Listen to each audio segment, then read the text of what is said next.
Let us start with a short story. Many years ago, in a small village called Kishanpur, lived two friends, Danu and Mishri. Danu's father worked on a fishing boat. Danu's mother sold the fish at the village market.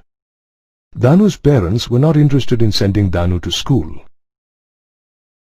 They wanted him to grow big and strong quickly to help them with catching and selling fish. Mishri's parents worked as farm laborers on paddy fields. Mishri's parents wanted Mishri to study and make a good career for herself. So while Mishri started going to the village school, Danu spent all his time roaming around in the village. Mishri's parents took her to the doctor every time she was sick. Danu's parents could not afford good medical care for him, and he developed a chronic liver disease. In a few years, Mishri completed her schooling and went on to take a vocational course or training in computer applications. Danu, on the other hand, kept too sick to even get trained as a fisherman. Today, Mishri earns a good salary working in an office in a nearby city. Danu makes a meager living selling fish in the village market. Both Danu and Mishri came from the same village and from quite similar family backgrounds. So, why is Mishri's present situation far better than Danu's? The three things that made Mishri achieve a better position in life than Danu are education, good health care, and training. Uneducated, untrained, and unhealthy people like Danu are a nation's liability. Such people find it difficult to care for themselves and can do little for society. On the other hand, educated, trained and healthy people like Mishri are an asset to the nation. These people not only make a good life for themselves, but they also contribute to the betterment of society. Education, good medical care and training are the three investments that transform people into assets or resources. Such educated, healthy and well-trained people constitute the human resource or human capital of a nation. India's rising population is often seen as a problem. It is considered a liability to provide such a large number of people with food, education, health care, and skills. However, the fact that an educated, skilled, and healthy population contributes tremendously to a nation's productivity is often overlooked. In fact, the investment made in educating and training people and providing them with health care is more than recovered by the higher productivity of a healthy, skilled workforce. Great importance is attached to resources like land and physical capital like money and machines. However, imagine what would happen to these resources without human capital. Without human capital, resources like land and machines would be of no use and just waste away. This is because human resources put other resources to productive use, and not the other way around. The difference that investment in education, medical care and training makes to human resources is evident in all production sectors, including agriculture. The Green Revolution in India is a direct result of better knowledge and techniques provided to farmers.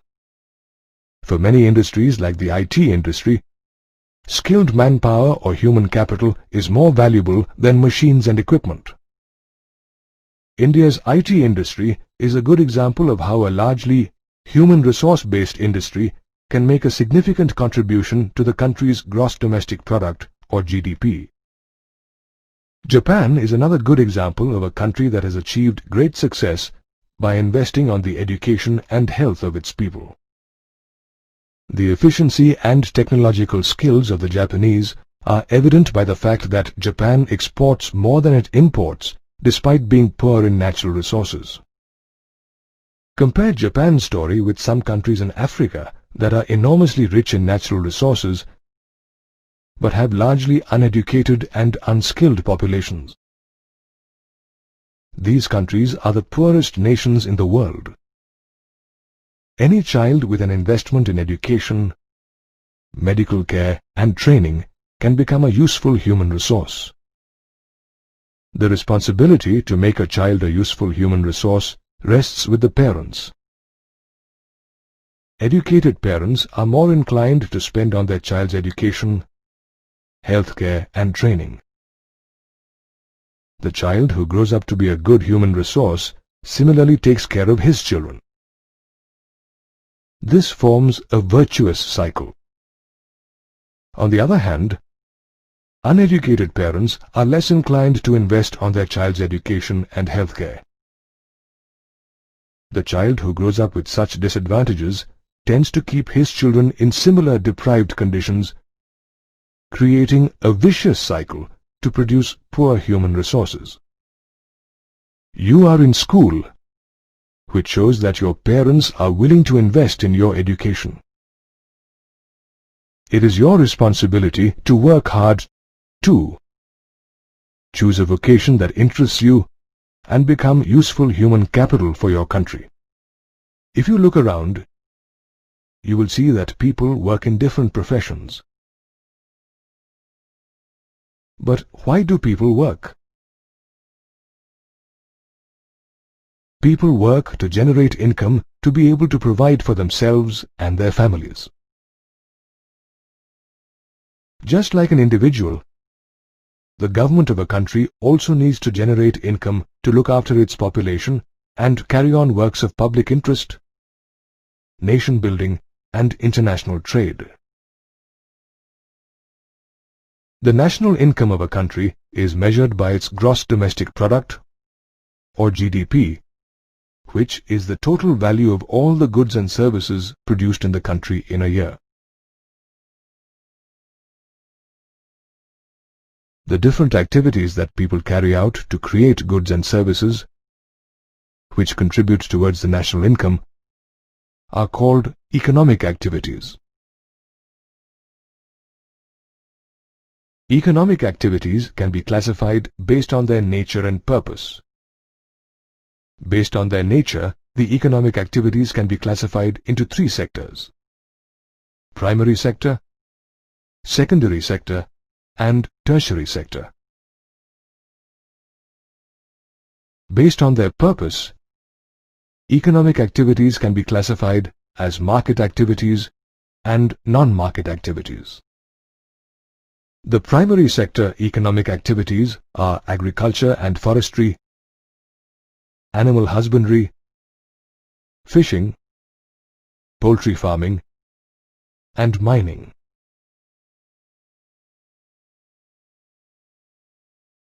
The secondary sector economic activities include quarrying or mining of stone slabs and manufacturing of goods.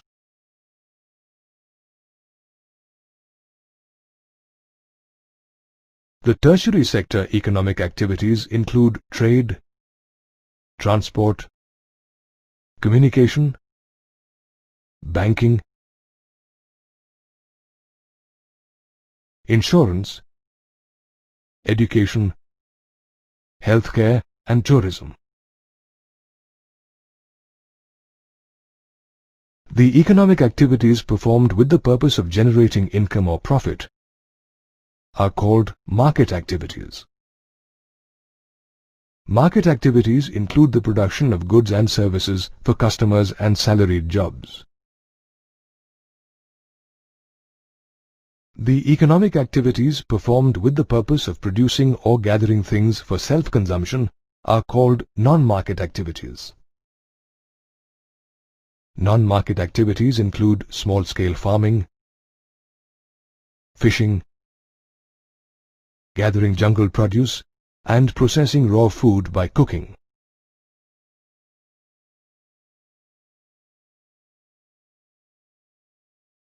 Note that agriculture is an example of both market and non-market activity.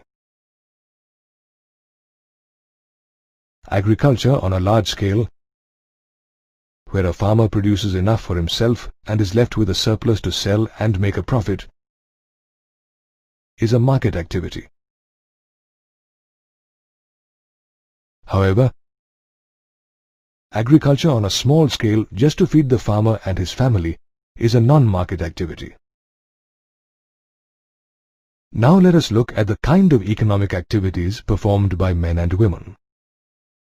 These are a little different, as traditionally we have separate roles defined for men and women in a family. In our society, men are expected to go out and work to earn money and provide for the family. Women are generally expected to stay at home and look after household chores like cooking, cleaning, washing, and looking after the children. The men get paid for the work they do. Their work contributes to the national income. However, the women never get paid for the hard, back-breaking housekeeping work they do. Their work does not contribute to the national income. Times have changed now, though. Today, women also go out, work, and get paid just like men. How much a person can earn depends on his or her education and vocational skills. A large number of women with poor education and skills are employed in the unorganized sector doing manual labor like rolling incense sticks, making matches, and picking tea leaves. This has several disadvantages. The main disadvantages for women employed in the unorganized sector are less wages than men, low and irregular income, no job security and legal protection, and absence of basic facilities like maternity leave, medical care, and child care. However, women with higher education and advanced skills secure high-paying jobs as teachers, doctors, and administrative officers in the organized sector. In jobs in the organized sector, women get paid at par with their male colleagues and enjoy all the benefits of a secure job. In line with the modern Indian philosophy of providing equal opportunities to men and women, the highest public post of the President of India is occupied by a woman, Srimati Pratibha Devi Singh Patil. Education, healthcare, and training make a population an asset to a country.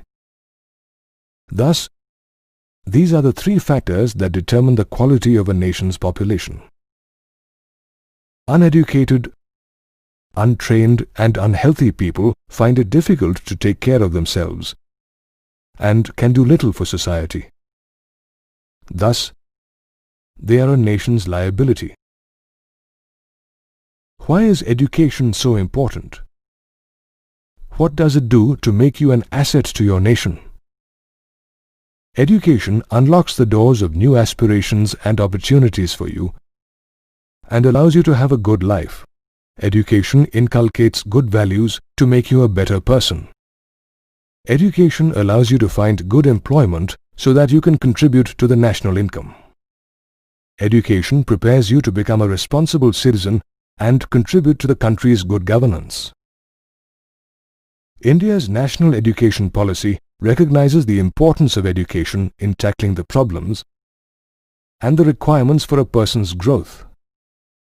Now, let us look at some steps taken by our government to educate people in India. The national expenditure on education grew from just 151 crore rupees in the first 5-year plan of 1951 to 43,825 crore rupees in the 10th plan of 2002.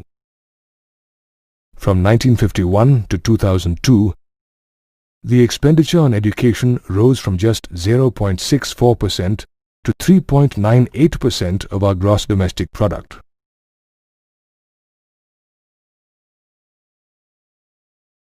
The government is in the process of establishing Navodaya Vidyalayas in every district of the country to provide universal access to education to all children, with special emphasis on girls.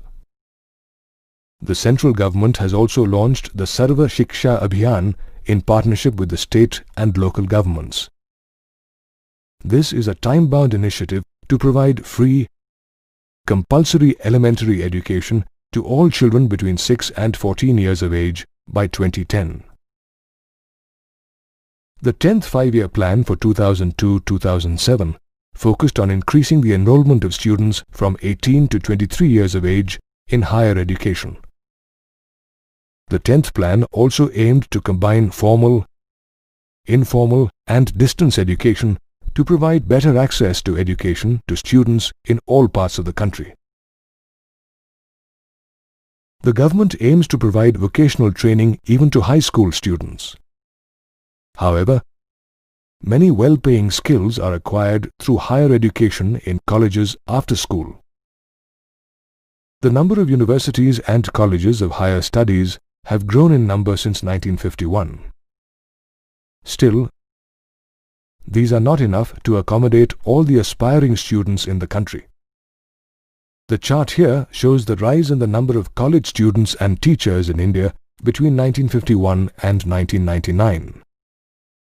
Clearly, the number of teachers has not increased in proportion with the large increase in the number of students. The state of education in a country is measured by its literacy rate. Let us see the trend in the literacy rate of India. The chart here shows the change in the literacy rate in India from 1951 to 2001. You can see that the literacy rate is continuously on the rise. You can also see that the literacy rate is higher for the male population than for the female population. This is mainly due to the tradition of less emphasis on education of girls. Fortunately, this trend appears to be changing. People in urban areas are more literate than people in rural areas. Among the states, literacy rates range from 96% in some districts of Kerala to under 30% in parts of Bihar and Jharkhand.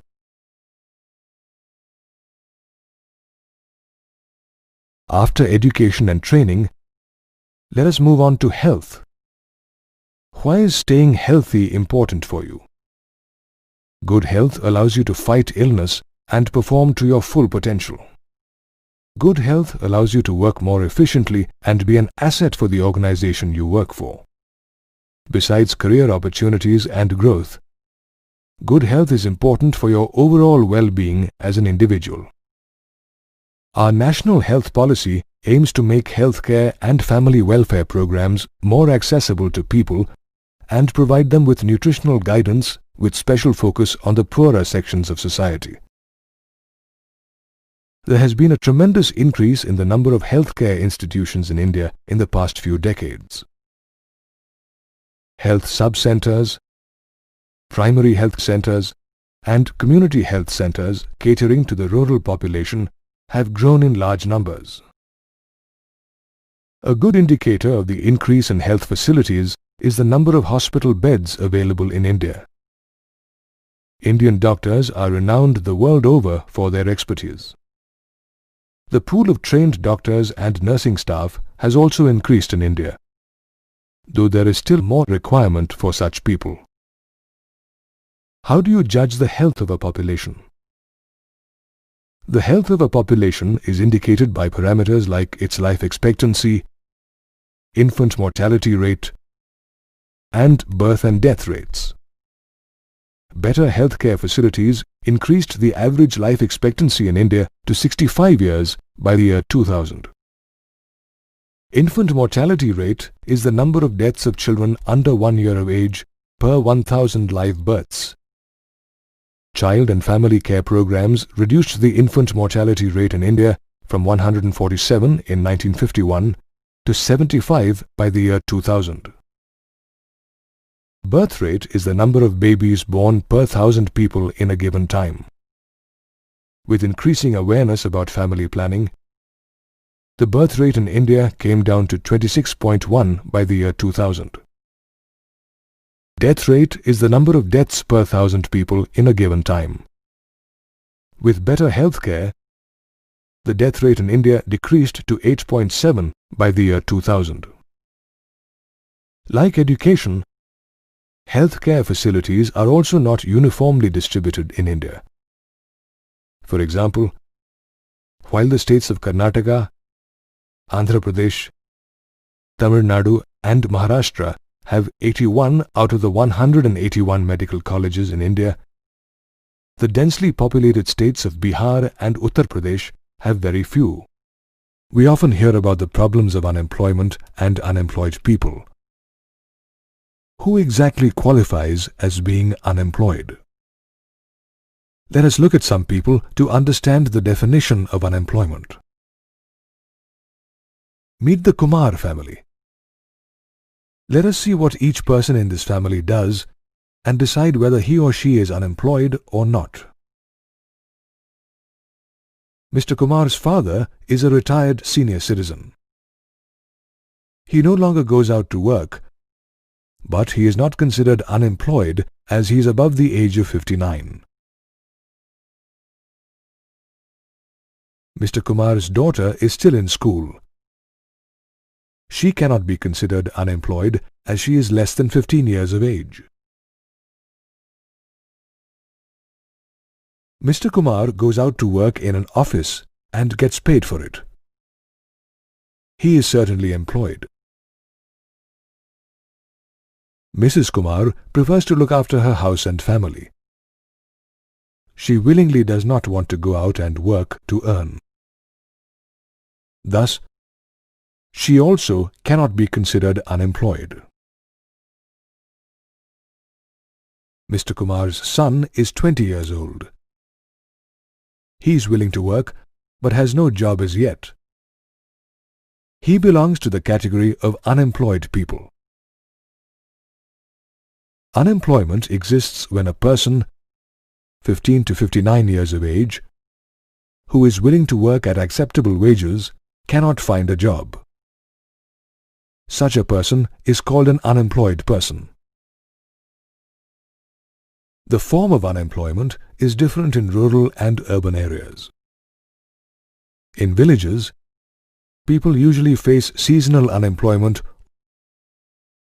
or disguised unemployment. On the other hand, in large towns and cities, people often face educated unemployment. Seasonal unemployment occurs when people cannot find work for a few months in a year. Seasonal unemployment is mostly faced by farm laborers in rural areas. These people have lots of work during the sowing and harvesting seasons. However, there is little or no work in the months in between. Thus, farm laborers are seasonally unemployed. Disguised unemployment occurs when people appear to be employed but do not increase the productivity at their place of work.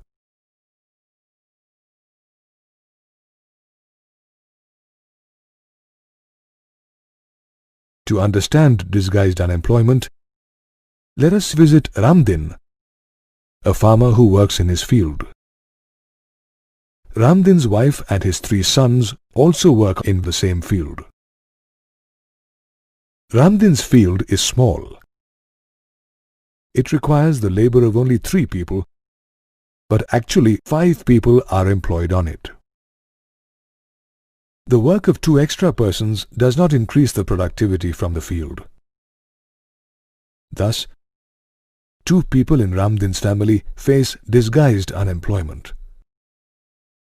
They just appear to be employed. Disguised unemployment is easier to bear because each person has a share in the produce.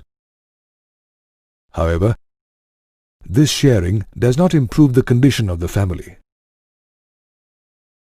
Eventually, people facing disguised unemployment have to find other work where they can actually be productive. The unemployment faced by people who are matriculates, graduates, or postgraduates is called educated unemployment. Studies suggest that there are more unemployed graduates and postgraduates than unemployed matriculates. The manpower situation in India shows a conflicting picture. While there is a growing demand for technically qualified people to boost India's economic growth, we also see so many technically qualified people being unemployed. Unemployment is a cause of many social evils. It wastes precious human resources, making people hopeless victims of depression and a liability to the nation. Unemployment creates what is called an economic overload. This is a situation where a small percentage of the employed population supports a large percentage of unemployed people. An unemployed person cannot provide healthy, nutritious food to his family. This leads to a decline in the health of the people and overall deterioration in the quality of life. In some cases, parents have to unwillingly withdraw their children from school when they can't afford their education due to unemployment. High rates of unemployment indicate a sick, sluggish economy. Thus, unemployment not only affects individuals, but has a negative impact on the overall economy of a nation.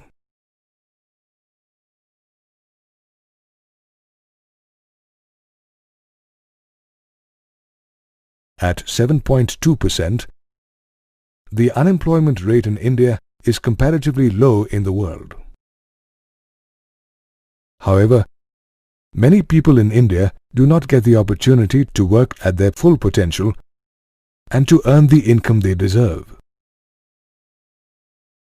You already know that economic activities are divided into primary, secondary, and tertiary sectors. Let us see which activities in these sectors employ the largest number of people. In the primary sector, agriculture employs the largest number of people. In recent years, surplus labor engaged in agriculture has started moving to the secondary and tertiary sectors for employment. In the secondary sector, small-scale manufacturing units employ the largest number of people. There is no clear winner in the tertiary sector. However, this sector has opened new avenues like biotechnology and information technology to generate a large number of jobs for people.